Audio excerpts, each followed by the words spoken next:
Day 20 is another attempt at sourdough. Frodough doubled and is ready to go. I started by adding 350 grams of warm water, and Frodough is looking thick. So I added 100 grams of Frodough that passed the float test like a champ. Stirred until milky, and then added in 500 grams of King Arthur bread flour. Then mix those together until I could only use my hand. And I don't know why I don't just use my hand the whole time. Maybe that will be the next attempt. And I got a very, very shaggy loaf. So then it was time to cover. And then an hour later, I uncovered Frodough, and I saw someone on here dimpling the dough with the salt. So I tried to do that with 10 grams of salt because I figure, why not? Let's try. And so after kneading for about 2 minutes, it was time to cover and let Frodough rest before our 2 hours of stretch and folds. At 11 o'clock, it was time to start my 2-hour series of stretch and folds. Somebody on here gave me the tip to make sure my hands were wet before I did this, and that helped so incredibly much. The dough got progressively lighter as I went, and I'm so excited because last time it got cold towards the end, and this time it stayed feeling warm the whole time, so that was exciting. The second round of stretch and folds was about 11:30, and then I got a little distracted, so we moved to about 12:15, but that's fine. And then my last was right at about 12:50 when Frodough passed the window pane test. Honestly, the dough feels so much differently this time. I really think that this could go better, so fingers crossed, and thank you for following along.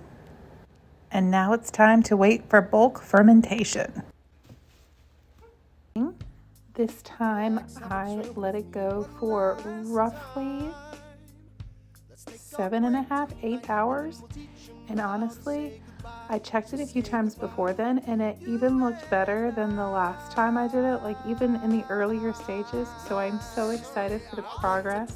There's bubbles, and around hour 8 we passed the poke test and nice and jiggly. So I'm going to line my colander with some parchment paper and then add some flour so nothing gets too sticky. The dough needed a little guidance out, but it came out all by itself this time. Last time it did not. I had to like wonk it out. So this is amazing. I hope that I can keep sharing my journey with all of you. Thank you for the advice and support.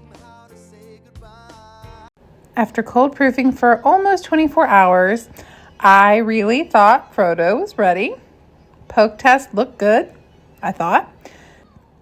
I scored a little X design, and Frodough was kind of flat. So I thought maybe, just maybe, there would be a rise. However, did not happen. My new Dutch oven preheated at 500 for about 45 minutes.